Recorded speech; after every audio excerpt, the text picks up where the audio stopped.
We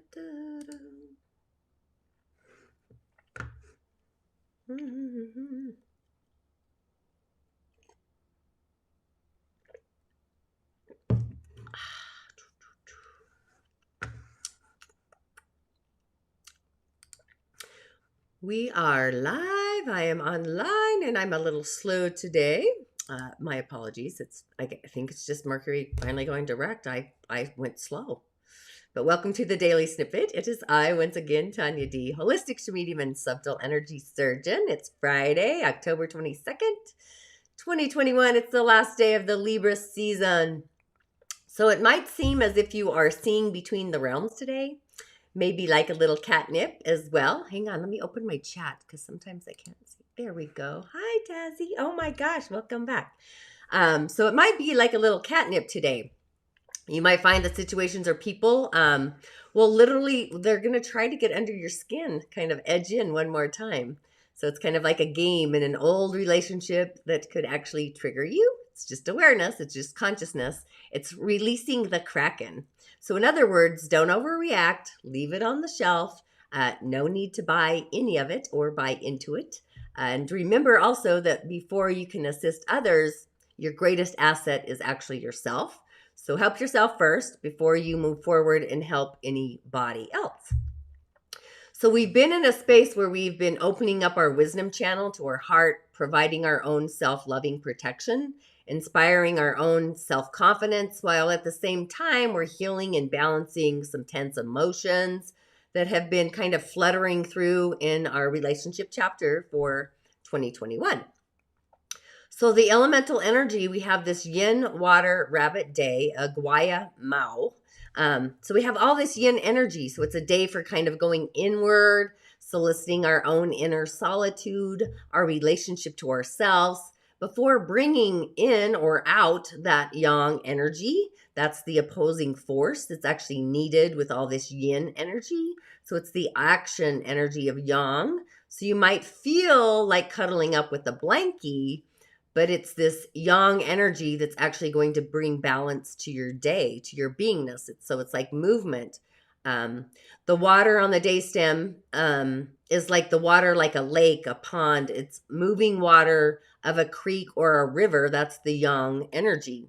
So I would probably go do an offering to a pond or a lake, sit by a stream as it's entering into the lake. You could scry as well if you feel inclined to scry images in the water. But the day for sure needs some water, so you could also do some really cool rock formations. You know, I have rocks outside my house in different areas that they are standing up, standing rocks, sitting stones, if you will. So it's the memory in our bones is in the stones, this ancient wisdom.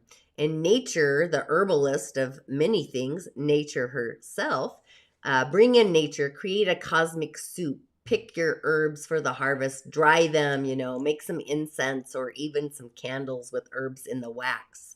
So it's this day to check in on your ego. Things might feel a little bit exaggerated or over the top. The little things might turn into chaotic mountaintops, drama factors. Overly uptight, maybe sensitive, even a little restless on the inner side, all this yin energy. You might really feel like you're going to blow your emotional top. So things that seem to be kind of posing a threat to your relationship chapter, to yourself, the balance, the peace, even the tranquility of the earth. We have a lot of earth energy too. So, you know, just kind of be like me, hyper aware of yourself at any given moment and your surroundings. It's just this hyper awareness in this consciousness, subconscious stuff. So utilize the yang energy and direct it to respond to your emotional needs directly, not acting from your ego, but taking the action to your emotional thread lines. So in doing that, you become in emotional flow with your inner constitution, yin energy, integrity, the energy of today. So if you let your thread lines get entangled by ignoring those energetic hiccups, those emotional threads, what your feelings are needing and also alerting us to, then you might become triggered in ways that are actually really easy, or situations outside of yourselves, like the news, stop watching the news. Trust your soul today. There's no need to be a part of it. Uplift your soul.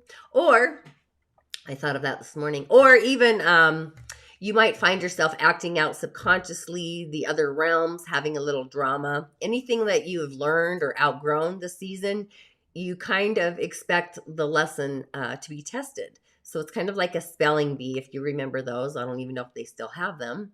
But spelling bees, you're getting the test. So the test is more likely in our relationship chamber. All relationships are relationship to ourselves, to the other, to the partner, all personal habitats. The little people, children, pets, doesn't really matter. I mean, there's like a plethora of relationships, the trees, the realms, the dimensions, all the things. So something new that you have learned might come in through a new way. If an old situation returns, one that you thought was resolved, it brings up that energetic hiccup, goes to the next level, so don't tempt yourself and break any soul promises that you've actually made with yourself. Be a soul responder, respond with your soul, the principles and even the decisions that you created within your soul's authenticity over the season of Libra. So it's the balance and the harmony of the season. In doing so, we cast those harmonics, those messages out into the future for growth and for peace, those symbols.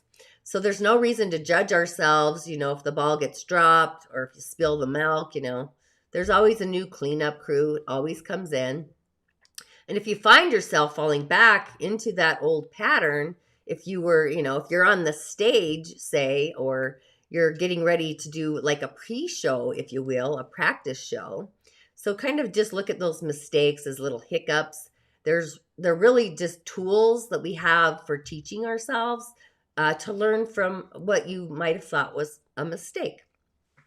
So there's really no need to dwell and stay in the channel, digging yourself a deeper hole, a big old pit like the Grand Canyon. My online platform is probably going to test me today. I have little energetic hiccups. It's my creative project. It's uplifting humanity.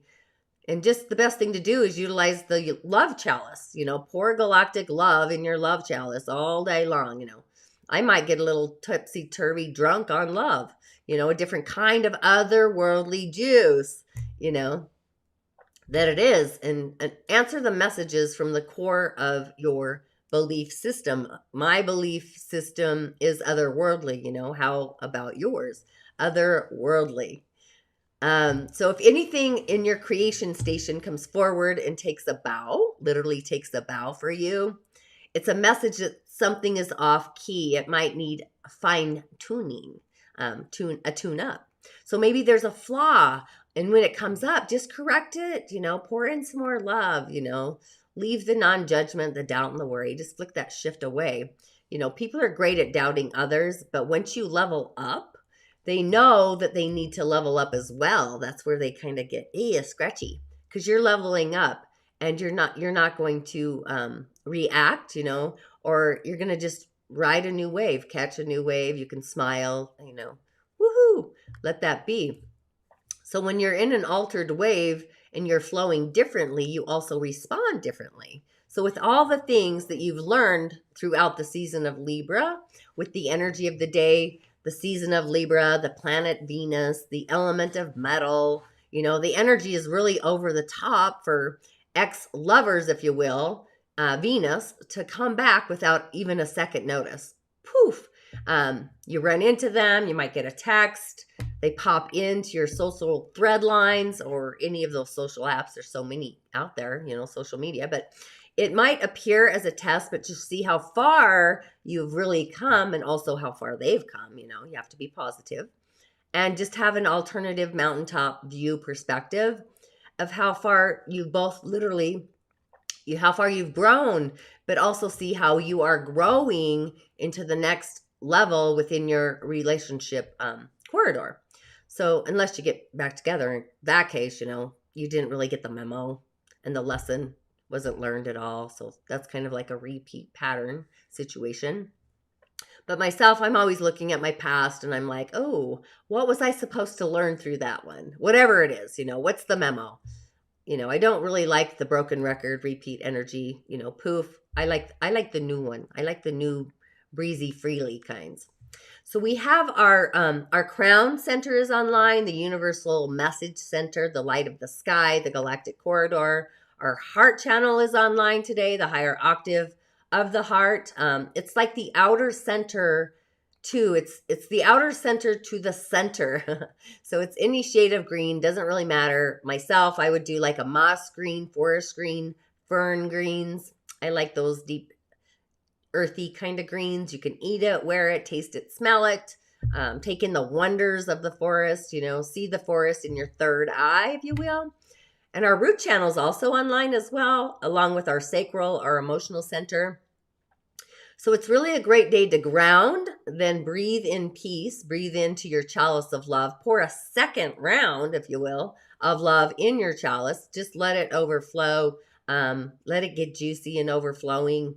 I would do the sounds, the seed sounds of the root center, the LOM, the sound of the sacral, the VOM. I have all of these in the show notes, by the way.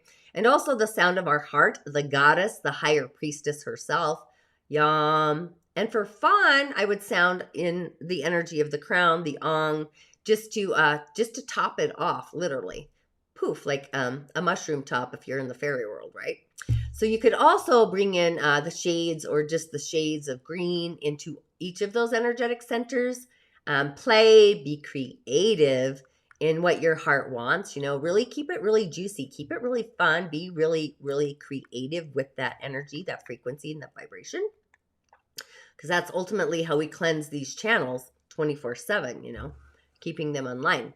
But the animal of the day, I went with the leopard. I almost went with the snail, but I forgot I'd already done the snail. I have this affinity with snails. But the leopard says, listen to your heart and intuition so that you will know when and how to react. Goes with the energy of the day, totally.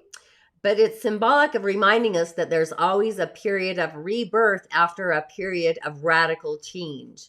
So the spirit animal is the healer of deeper wounds.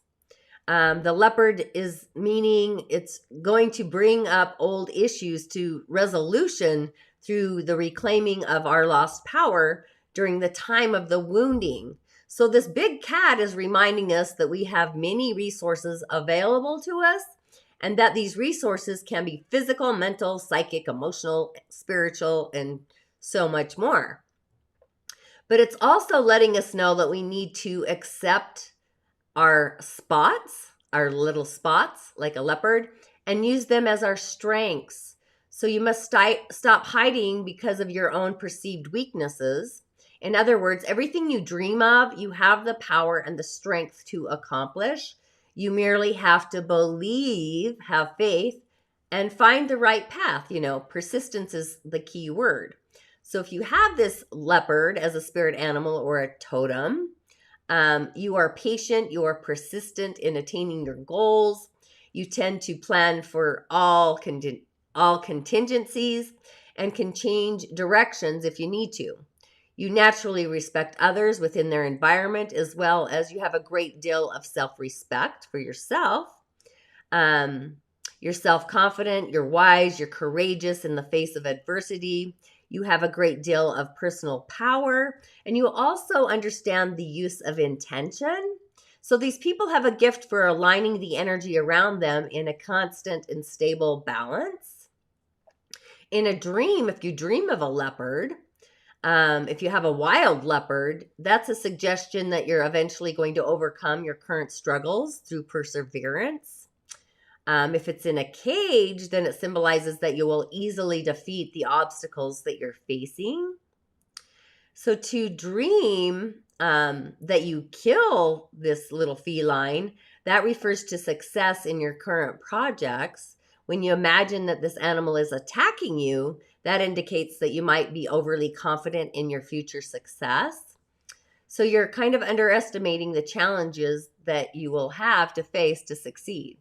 But it's also, dreaming of this big cat Could also mean that you are who you are and that you can't change your spots. It's like don't race a cheetah and don't box a kangaroo kind of feeling. Now, the cards of the day, this is super fun. Oops. Well, let's get rid of you. There we go. The cards of the day. So the first card, this is the Dark Lady. She's part of the she. It's Sidhe, but it's pronounced she. These are the people of the hills, the lords and the ladies of fairy. They're the old ones. Even when they are young, they are wise. So all the fairies dance, but the she, they do so to kind of mediate the power, the energies, the powerful energies of the singers, the higher octaves in the other dimensions, to bring them into manifestation throughout the world. All the worlds, actually. But they're in it for the pure essence of joy, the joy of it. They're masters of alchemy. They're alchemizing art into the dance of life itself. So they're the ones who create and nurture and build the worlds in their inhabitants, all the worlds, all the realms, all the things. But they're also available to each and every one of us individually. They're like the guardians, they're teachers, they're comforters. They seem to enjoy creating, frequenting, and working miracles, but they're sometimes called the gods and the goddesses, but that isn't really how they think of themselves. But that's kind of, we always put labels on things. But they're the elder race. They're at the forefront. They're the ancient ones. So once upon a time in the early midst of time, they were as undeveloped as we are, but through time and space, they became the wise ones, the ancient ones. And the concept of lords and ladies, that's different what it is for our dimension in the realm of fairy. So it's not a matter of authority there. Imagine telling individual fairies what they can and they cannot do. So each of the she, they have their own potent magic, their own potent power that acts through life. And the she themselves, they're profoundly wise, and their actions are for the highest and the greatest good for everybody involved. However, we each have these powers in our embryo, in our beingness. These abilities are something that we earn them by using them wisely. We become wise ourselves. But the Dark Lady herself, she is this unconscious power and wisdom and rituals and mysteries and the secrets. She's the high priestess of those mysteries. And she literally understands how to surrender to the divine power, which is unity, the source, the oneness field. She has the profound intuitive knowledge within her that's only to be found by looking deeply within our own beingness, our own being and our own natures, our actions and our characters, our behaviors. So we find her through meditation and sleep, and within our own inner peace or ecstasy and even total despair. So her time is the energy of the dark moon. She is the guardian of the beings unborn, our unconscious ideas, of the seeds kind of sprouting within the dark, the cold earth, the tender and the fragile even. And even energies that we're not ready to face, the bright sun or the winds of spring, the nature. So she holds this embryonic hope that we have not realized yet. It's still in the bubble. So the Dark Lady is the mistress of spiritual ritual, if you will. So the purpose of ritual is not the power it allegedly has over gods and spirits or fairies or whatever, you're playing with, but the real power it might have over us, really putting us in a state of consciousness where we might better connect to our own magic and to otherworldly beings. So this Dark Lady, she understands that ritual is something that we actually surrender to and we allow to unfold or enfold in us rather than something we do or something that we control. So when we have been living through a cycle of birth and growth with the maiden, nurturing and fulfillment with the bright mother, and releasing and letting go with the lady of the harvest, the season we're in currently. So everything kind of has the magic, right? So it's this Dark Lady who passes with us through the night of endings and death, whether whether of the body or of the soul, or simply having something pass through our lives. So it's her who holds and guides us as we reconceive ourselves, the embryonic fluid, our embryo, and prepare to literally be born fresh and be born new. It can be done in the simple act of just breathing, and where we see all four of them. We're inhaling the maiden, the energy of the maiden, the moment of fullness with the bright mother, and we're exhaling with the lady of the harvest, and the moment of emptying and waiting in the stillness with the dark lady. So she's here in our very last moments of deepest grief, and she's helping us to move forward to the stillness and the peace of the place beyond the grief. So our sorrows are literally transformed within her, and she teaches us to surrender, walking with us to the valley of the dark shadow. So she's there as we release and experience the ecstasy through the release. And then she guides us back to this reality where we are renewed and we are illuminated. So from her comes through spiritual awakenings that seem to kind of blossom within us out of nowhere, the spiritual awakenings. So when we travel through the darkness, the inner and the outer, we learn the strength of the dark lady. However, when we block the dark lady, she's reversed, we might be frantically active, kind of occupying ourselves with the outer world and ignoring the call of the world within ourselves. So we might be resisting profound change and also our own inner renewal in order to keep our feelings more repressed and hidden from ourselves. We then might become kind of aloof, we become cold, we're inaccessible because we're holding back from others as a way of holding back from ourselves.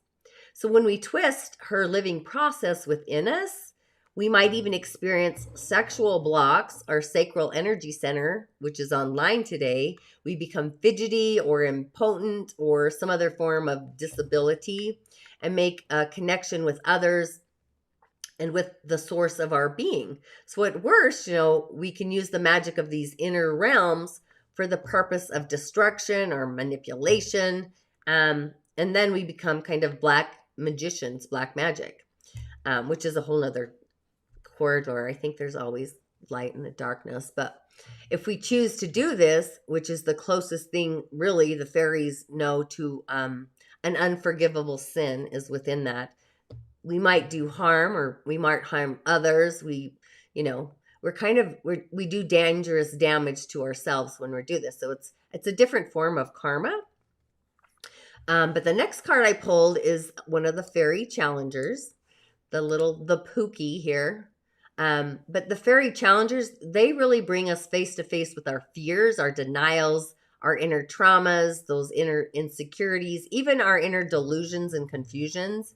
So these are the fairies who, metaphorically speaking, they'll stick their foot out in front of us just to see if we're paying attention to where we're going, to test our alertness, our alert signals, and our awareness or insight or knowledge, wisdom, whatever you want to think of it as, and also our own dedication to our own personal growth. So without them, we might become very lazy. But the Pook here, he's a shape changer. So one of his greatest assets is he sees the good in the bad and the bad in the good. So he's kind of this paradox. He's a resolution seeker, and he appears in whatever guise he thinks will be the most confusing to us, depending on his purpose, what the message is. And he weaves spells to kind of bemuse our senses and confuse our judgment. So he's the master of the arts of illusion and delusion. He's holding up a distorting mirror to reveal the bad and the good and the bad simultaneously. So there's this paradox that we're unable to resolve at this time. And just recognizing the paradox assists us to move closer to a solution for that. But the information or the experience, we need to resolve it. It's not yet available at the current moment, the thread line. So the trick here is to avoid becoming bogged down by it. We need to get on the other aspects, on the other side of the aspects of our lives while still acknowledging the difficulty in the aspect that's in front of us or what's appearing in front of us. So if that's possible, we need to kind of postpone, hold the reins back, any decisions related to the situation and kind of relax, take a breath and a pause about it.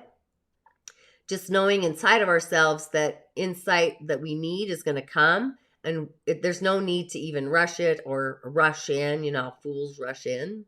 So the energy, in fact, is trying to, if we do try to rush it, it usually only causes us more issues, more confusion. So really take a breath, a pause, relax, kind of weigh in, wait, and stay alert for the message, the signal, the vibration.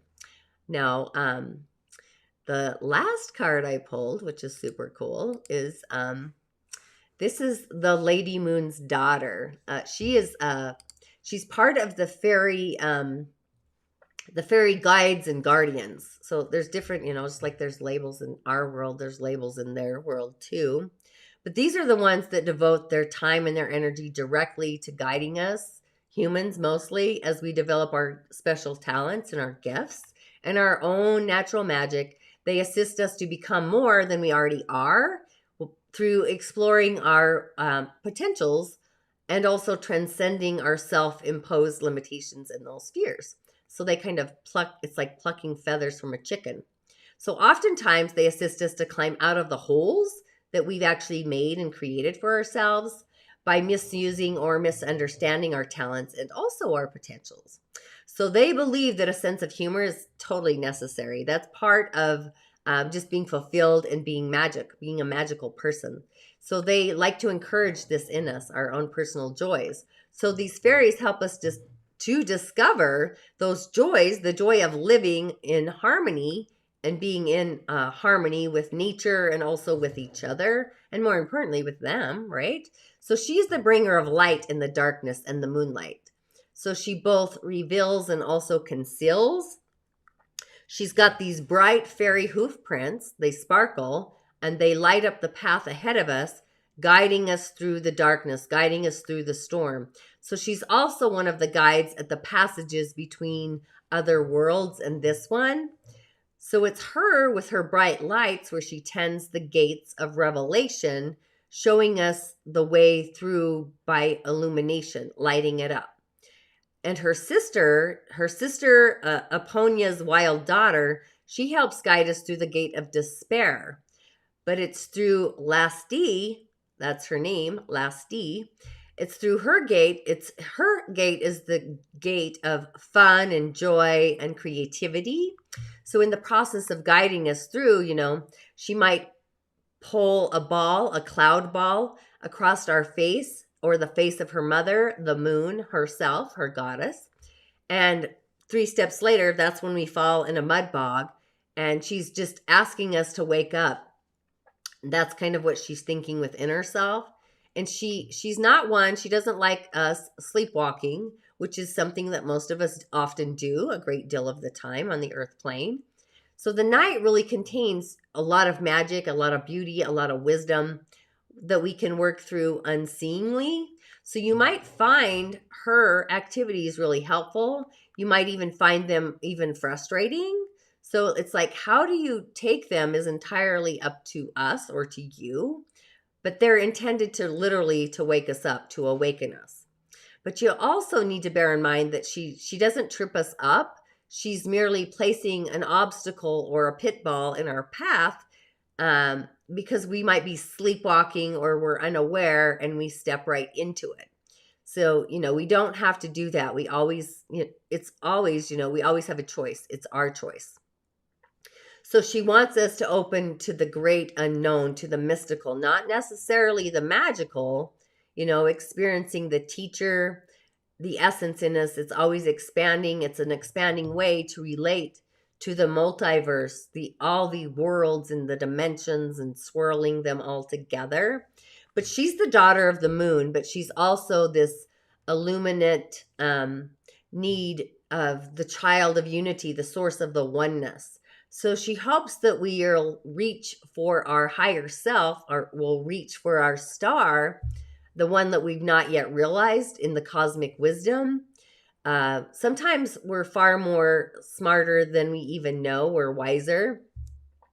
So there's a place within ourselves that we might have feared because there's the shadows and the unknown. So we might imagine them full of monsters and then recognize or realize that they're actually inhabited by joyful spirits. It's just our minds wrap around what that looks like. So it's just opening a different perspective. So she wants us to explore this earth incognita kind of aspect, because that's where much of our potential, it's yet to be unexplored. That's where this wisdom lies, the unexplored wisdom. So she's reaching into our deepest minds and opening the doors that have been long locked, if you will, illuminating and revealing the uncultivated ground of our beingness, our hidden senses and talents. And she speaks to us in the language of symbols, as fairies often do. They're symbolic because words are so limited. So any one symbol might speak to us on a variety of levels of consciousness about many different aspects of our beingness. So if we spend time contemplating it, she's kind of like a sphinx, and finding the answers to her profound riddles actually gives us keys to the multiverse to open those doors. So if you are attending to your dreams and your visions and studying them every day in the everyday occurrences in our daily reality, just trying to discover the deeper levels or meanings in the symbols there, the symbology, you're learning the language of her essence. So that language, ultimately, it's spoken by artists and poets and people who work and form symbolism richly in different ways. So just discovering it through study, through looking within ourselves, and even through the interaction with fairies not only teaches us the language of them, their realm, the language of the fairy, through art, higher poetry, but it also gives us keys to our own psychic abilities into the deeper levels of our own psyches. It's generally stuff that we kind of tuck away. Where the singers and the creative force of unity, they're most easily found through the revelation and the ecstatic experiences of the mystic. So she faces and leads us into the future, the starry, starry night, and she prefers to let the old stuff of the past literally fade away and illuminate the insight of a newly wisdom that we can access. So if someone's experiencing free-floating anxiety or inexpressible self-doubt or a tendency of accidents, whatever that looks like, that's physical. It might be that these changes are occurring at a very, very deep level within the psyche in various stages of this kind of work, the shadows. So there's an exchange that takes place on a deeper unconscious level where some disruptive energies kind of rise to the surface of the consciousness. So be especially careful and watchful as you go through your daily activities today. When we are occupied on a deeper level with change, many of us, we are automatically coping. We have those mechanisms on autopilot. They fail to actually properly work because we're too busy deeper down to pay attention to whether or not the traffic light is red or our shoelaces are tight. So we get an fender bender. But this card also might be indicating that she's working literally behind the scenes with others to bring about the change, which in turn, will probably eventually elicit that change within ourselves. So she can also signify that someone is unreasonably and also unrealistically demanding kind of superhuman perfection from others as well. So her advice on all of this is just don't. And also, it's another alternative message that we're ignoring our dreams, our omens, our portents, and insights that are trying to occur at a deeper level. Someone is denying or blocking our own change. So she's doing what she can on her side, but when her health is refused or her help is refused, she kind of refers people to her sister. So today, today is a day to be in alignment with our dive intuity, the divine magic within ourselves. Listen for the signals, the messages, the meta symbols, and be grateful for the growth that you've actually experienced in relationships, all of them. Tomorrow we're entering the season of Scorpio in full force. The moon herself, you know, the goddess of the moon herself. So kind of just affirm, I am in alignment with my soul today, and my responses are from spirit, the energy highway, and kind of fill into those tread lines. So, InShalla, Ashe, blessings to you, and thanks for tuning in. Sorry, you know, I had a rough late morning myself, so just stay in tune, and I will see you on the other side.